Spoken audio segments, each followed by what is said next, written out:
Hi, I'm Natasha Wilkes from High Performance Vets. Today, I've got another mindset tip for you. How do you get clients to listen to you and take your advice? What you have to remember is clients don't do a degree.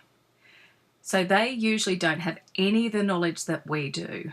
They don't understand those big fancy words we learnt in university that half the time I can't pronounce.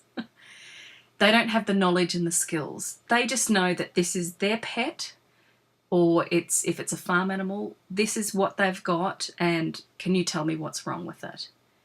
Now, we are responsible for the outcome of the communication.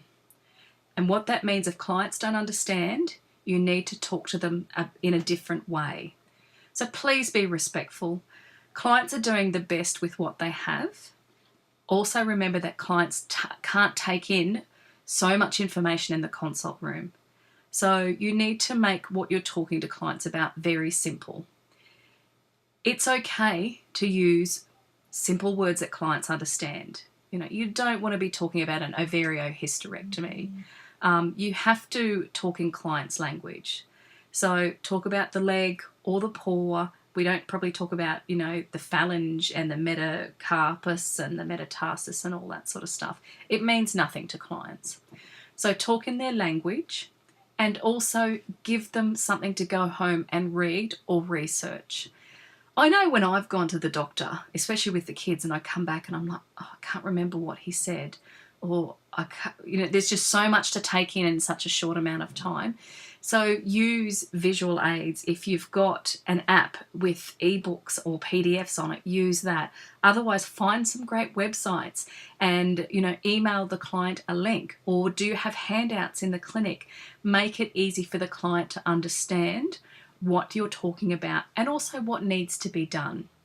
Sometimes because they have to go home and talk to their partner or significant other about why they may need, a major surgery that costs X amount of dollars. Otherwise, their partner may go, I'm not spending that much for a tooth to be pulled or that tiny lump to come off, when they're not recognising that it may be a mast cell tumour and it needs wide margins with reconstructive surgery and also histopathology and then possibly chemo.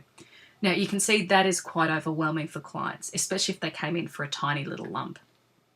So what you need is time. You need time, and you also need to communicate in a way that clients understand. And sometimes we are very pressed for time. Also use aids to help, either websites, handouts, PDFs.